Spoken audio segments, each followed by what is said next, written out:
My name is Alison Ribeiro de Menezes. I work in Hispanic Studies in the School of Modern Languages and Cultures at Warwick, and I'm going to talk to you about my work with Chilean refugees who came to the UK following the coup d'etat in 1973. I want to do this in the context of thinking about the theme of sanctuary and the upcoming Refugee Week in June. Many people of an older generation will remember the brutal coup and the worldwide outrage that followed the Chilean coup d'etat led by Augusto Pinochet. And the UK's solidarity for those who were affected by the repression that followed the coup was truly impressive. This was largely a civic and a grassroots mobilisation. And within the university sector, there was a mobilisation of many well-known Latin Americanists who saw both colleagues and contacts, but also students affected by the repression which hit the universities in Chile very hard, particularly in humanities and social science disciplines. They came together and formed an organisation called Academics for Chile, which in turn then realised that the scope of the problem of repression against academics was so large that they teamed up with a refugee NGO called World University Service. And the aim was to administer a series of grants supported by the then Labour government in the UK to help Chilean academics and students who had been either thrown off their courses or removed from their jobs to come to the UK and to continue their studies and their careers. About 900 Chileans came to the UK with scholarships under the WUS, or World University scheme. Many of those came from imprisonment, having been tortured, and had faced some very difficult circumstances. And these grants effectively saved lives. But enabling these people to continue their studies and their careers was also a way of helping them to rebuild their shattered lives and to imagine new futures for themselves. My research has involved interviewing a number of them, a number who stayed in the UK, but also some who then later returned to Chile when it was possible and the dictatorship either permitted them or had itself ended. And the significance of these interviewees and their stories is fourfold. First of all, these people give us a sense of what we might call late life perspectives or long perspective narratives. They are able to evaluate their 40 years of experience and to place both the forced exile and the opportunity to continue their careers within the perspective of a whole life, as it were. So that, first of all, is quite unusual to be able to study the effects of a scheme and its advantages over such a long period of time.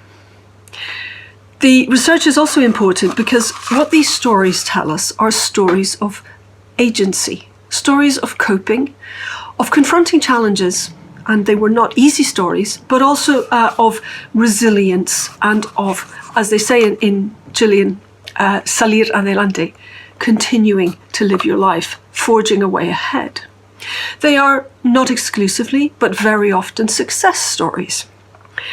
These refugees also are important to demonstrate that refugees come from many walks of life, from many social classes, and that it is possible to find your life disrupted and to face considerable upheaval, no matter what profession or job you might actually be in. So these refugees tell us both about the diversity and complexity of those who face the situation of refugeedom, but also they show us that these people are not hapless and hopeless victims. When given opportunities, they both forge ahead with their own lives and also contribute to their local communities. So part of my research has been aimed at giving voice back to these individuals, to understand their stories and to preserve them within the context of Chilean memory politics for the future. And for that reason, I interviewed one quite specifically for this video, and I'd like to hand over just very briefly to him, Professor Eleuterio Toro, who now lives in Italy, but who came to Warwick to study mathematics during the time of the coup that I'm discussing. And I'd like to hand over to him to let you hear what it was like to have a WUS grant, what it meant for him to have that support. That was like the lottery, like winning the lottery somehow. I was in Santiago at the time without knowing what to do, how to, trying to find something to live on, or deciding what to do, whether to leave the country or not. Leaving the country was already a very complicated issue. Mm-hmm. Struggling with the idea of living in my country, that was also a complication. Yeah. But then somebody informed me that there was this particular scheme run by a Latin American society, as a matter of fact, on behalf of World University Service. So and it was open, if I remember correctly, to Chilean academics who had suffered the consequences of the coup d'etat, the university lecturers or students and so on. But it had to be nationally certified, the story, that you had actually been affected by the coup. And that was not easy for many people. Fortunately, I had a letter from my university expelling me from the university, signed by the principal, by the rector of the university, by the vice chancellor, and basing his decision on the military coup new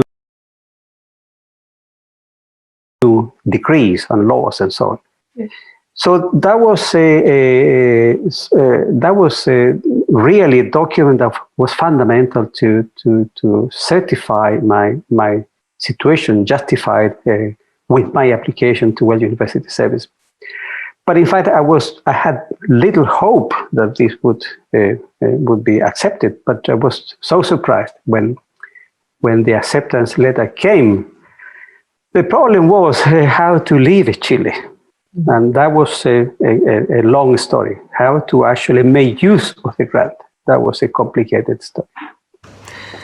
So as I mentioned, these stories show how Chileans contributed both to forging their own careers, given opportunities, but also how they contributed to local communities.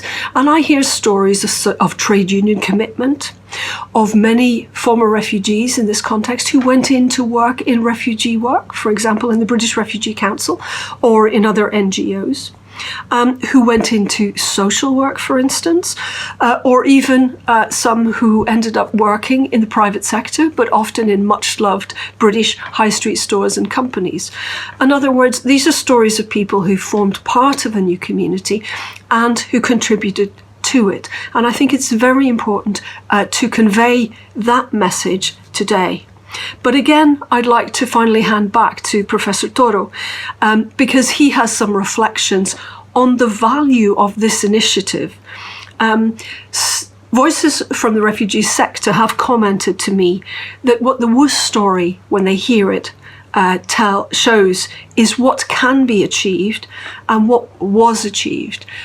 But let the voice of one of those who benefited finish off this short video. Well, University Service, that was an incredible program, obviously supported by the British government of the time, my understanding, but certainly run by a team of people who were incredibly committed.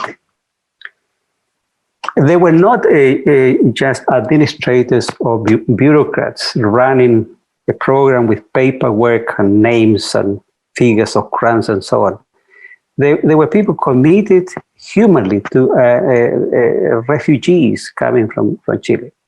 So they were people tremendously committed to human beings.